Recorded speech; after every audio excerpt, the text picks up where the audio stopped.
اللہ کریم نے محبوب پاک علیہ السلام سے کہا کہ اے محبوب آپ میری بارگاہ میں عرض کریں، آپ مجھ سے دعا کریں، کیا؟ رب زدنی علما۔ صرف آیت کا ترجمہ اگر آپ کی سمجھ میں آ جائے، مفہوم آئے، رب کہتا ہے محبوب مجھ سے کہیے رب زدنی علما، یا اللہ میرے علم میں اضافہ کر دے۔ یہ کن کی بات ہے؟ وَعَلَّمَكَ مَا لَمْ تَكُنْ تَعْلَمْ۔ رب کہتا ہے جو نہیں پتا تھا سارا حبیب کو سکھا دیا، انہیں اللہ نے غیب کے خزانوں کی کنجیاں دے دیں، لیکن پھر بھی کہا مجھ سے آپ عرض کریں یا اللہ میرے علم میں۔ یہ ایک معنی اس کا علماء نے یہ بھی لکھا ہے کہ یہاں تعلیم امت بھی ہے کہ امت ہر وقت دینی علوم کے لیے کوشش کرتی رہے، بن کے نہ بیٹھ جائیں کہ میں اب پڑھ گیا، ساری زندگی سیکھیں، اور سیکھیں تو بحث کرنے کے لیے نہیں، عمل کرنے کے لیے، بحث کرنے کے لیے نہیں۔ حضور صلی اللہ علیہ وسلم نے فرمایا جس نے دین کا علم اس لیے سیکھا کہ جاہلوں پہ روب جمائے گا، علماء سے بحث کرے گا، اسے تو اللہ جنت کی خوشبو بھی نہیں دے گا۔ دین کا علم سیکھنا ہے تربیت کے لیے، ہم وہ دین سیکھیں گے پھر اس پر عمل کریں گے۔ ہمارے ہاں نا دینی علم سیکھنے کا ذوق نہیں، شوق نہیں۔ میں الحمدللہ ہم تو اہل تصوف کے غلام ہیں، اور طریقت کے بغیر کیسے ہم سمجھتے ہیں کہ آگے بڑھیں گے؟ قرآن و سنت کا نچوڑ ہی تو ہمارے صوفیاء نے ہمیں دیا ہے، لیکن جو چیزیں اصل ہیں ان پر بھی تو غور کرنے کی ضرورت ہے نا۔ یہاں ایک بزرگ بٹھا دیے جائیں بڑے نیک پارسا، تسبیح دے کے، بڑے اچھے ہیں، بڑے نیک ہیں، ہیں ان پڑھ، اور ایک طرف مولانا کو بٹھا دیا جائے کہ آپ مشکات کا درس دیں، تو زیادہ قوم کدھر جاتی ہے؟ تسبیح والے بابا جی کی طرف، کیونکہ وہ جبے کبے میں بیٹھے ہیں۔ لیکن حضور نے ہمیں سوچ کیا دی ہے؟ نبی پاک مسجد میں آئے تو دو جگہ پہ لوگ بیٹھے تھے مسجد میں، ایک جگہ پہ بیٹھ کے اللہ کی یاد ہو رہی تھی، ایک جگہ پہ بیٹھ کے ایک بندہ درس دے رہا تھا۔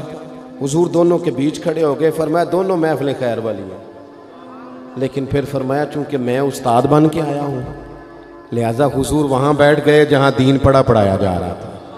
اور میرے بھائی جس طرح تسبیح میں سبحان اللہ پڑھنا ثواب ہے نا، اس طرح وضو کے مسئلے سیکھنا بھی ثواب ہے، غسل کے مسئلے سیکھنے کا بھی ثواب ہے۔ خدا را اس کو بھی سمجھو، اگر آپ طریقت کے وہ بھی ضروری ہیں ضرور پڑھو، وہ بھی چھوڑ دیے لوگوں نے، لیکن صبح جو درس دیا جاتا ہے مسجد میں اسے بھی سنو، اس میں بھی نفع ہے۔ دینی علوم کا مزاج، دینی مدرسوں میں بڑی ترجیحات کی ضرورت ہے، بڑی تبدیلیاں چاہیے۔ میں اکثر دوستوں سے کہتا ہوں کہ مدرسوں سے صرف چندے کا رشتہ نہ رکھیں، مدرسے میں جایا بھی کریں، وہاں آپ غور بھی کریں کہ کھانا کس طرح کا پکتا ہے، طلباء کے آرام کی کیا سہولیات ہیں، جہاں تبدیلی کی حاجت ہے وہاں ہمیں کرنی چاہیے۔ لیکن یہ کہ آج بھی سب سے کم خرچ میں سب سے زیادہ پڑھائی جہاں ہوتی ہے وہ مدارس میں ہوتی ہے، کم سے کم خرچ میں۔ یہاں اپنے دینی مدارس کو مضبوط کریں برائے مہربانی، اور مدارس کے جو طلباء ہیں بالخصوص ان پر ہمارے ہاں عجیب حال ہوتا ہے۔ حدیث پاک سنائی جاتی ہے کہ طالب علموں کے پیروں کے نیچے فرشتے پر بچھاتے ہیں، فرشتوں نے طالب علم کے پیروں کے نیچے پر بچھائے ہوتے ہیں، اور کمیٹی والوں نے اسی طالب علم کے اوپر کھال رکھی ہوتی ہے قربانی کی۔ بھئی آپ تو حدیث سنا رہے تھے کہ اس کے پیروں کے نیچے فرشتوں نے پر بچھائے ہیں، تو آپ نے کیا بچھایا ہے؟ قربانی کی کھال۔ یہ جو صدر صاحب بنے ہوئے ہیں وہ کیوں نہیں اٹھا کے لا سکتے؟ سیکٹری صاحب کیوں نہیں اٹھا کے لا سکتے؟ میں تو سالوں سے کہہ رہا ہوں، اپنے مدرسے کے طالب علموں کو ہمیشہ کہتا ہوں کہ کوئی ضرورت نہیں آپ گھر جائیں، کوئی حاجت نہیں کہ آپ سے کوئی بھی کام کرا جائے، قطعاً نہیں، یہ مزاج نہیں، آپ اپنے گھر جا کے عید گزاریں۔ ہاں کچھ عرصے سے مجھے پتہ چلا کہ بعض گھروں میں بڑی غربت ہے، تو وہ اس طرح کے قربانی کے گوشت کے بھی ذائقے غریبوں کو نصیب نہیں ہوتے، چونکہ وہ بھی اسی جانن والوں ਨੂੰ ਦੇਣਾ ਹੁੰਦਾ ہے نا۔ ادھروں مینوں اونٹ دا ہے، میں انہوں نے گاں دا کلے ہے، پھر کسی نے فون کرتا ہے تساں چونکہ کٹا کیتا ہے تو وہ بھی کلے آ جائے، وہ بس کر دے۔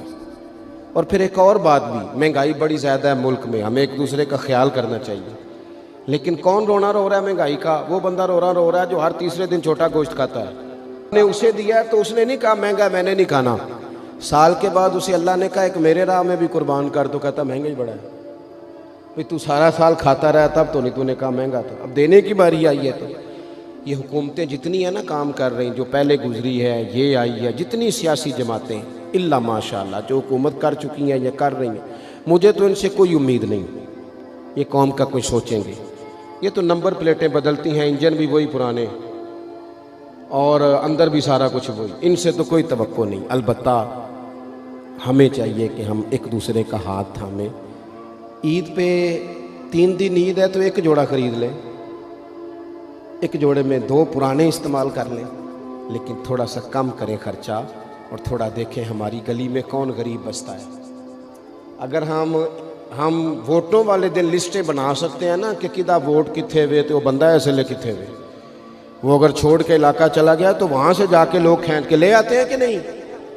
تھوڑا علاقہ چنگا، میرے خیال اتنے جی نہیں ہوں، تسی بول دے نہیں نا، ہاں پہنچ جاتے ہیں نا ادھر سے کہ آپ آئیں جناب، وہ کرتے ہو نا، ساری لسٹیں بن جاتی ہیں، پتہ چل جاتا ہے۔